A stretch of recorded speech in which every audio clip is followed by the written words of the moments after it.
एक बार दो भिक्षुओं ने प्रव्रज्या ली और जंगल में जाकर साथ रहने लगे। उनमें से एक आलसी था और दूसरा उद्यमी। दोनों अपने अपने ढंग से साधना करने लगे। आलसी साधक लकड़ियां इकट्ठी कर उन्हें जला लेता और गप्पे लड़ाते हुए अपना पहला प्रहर बिता देता था। सावधान भिक्षु अपनी साधना में लगा रहता और आलसी भिक्षु को सलाह देता कि असावधान व्यक्ति का धर्म पालन असंभव है। पर वह सावधान भिक्षु की बातों पर ध्यान नहीं देता था। आलसी साधक दुष्ट भी था। जब सावधान साधक साधना खत्म करके सोने जाता तो आलसी साधक कहता, अरे ओ आलसी, साधना करने वन में आए हो या सोकर समय गंवाने।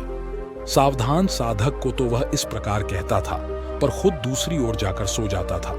सावधान साधक थोड़ी देर आराम करके उठ जाता, फिर ध्यान साधना में लग जाता था। इस प्रकार निरंतर अभ्यास करते हुए सावधान साधक कुछ ही दिनों में अरहत्व प्राप्त कर गया।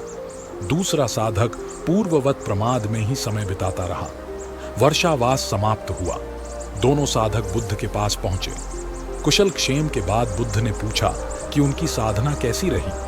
आलसी भिक्षु तुरंत बोला, इस प्रमादी भिक्षु की बात न करें। इसने तो अपना पूरा समय सुख से लेटकर सोते हुए बिता दिया। तुमने क्या किया? मैं रात के पहले प्रहर से ही आग जलाकर उसके पास बैठकर साधना करता रहा। मैंने पहले दिन से ही साधना प्रारंभ कर दी थी। बुद्ध समझ गए कि वह झूठ बोल रहा है। उन्होंने कहा, अरे तुमने तो जरा सी भी सावधानी नहीं बरती, असावधान होकर साधना की। अब उल्टे सावधान उपासक की निंदा कर रहे हो कि उसने अपना समय व्यर्थ बिता दिया। तुम प्रमाद की तुलना अप्रमाद से कर रहे हो। यह सुनकर आलसी को अक्ल आई। उसने भी कठिन साधना शुरू कर दी और अरहत्व प्राप्त किया।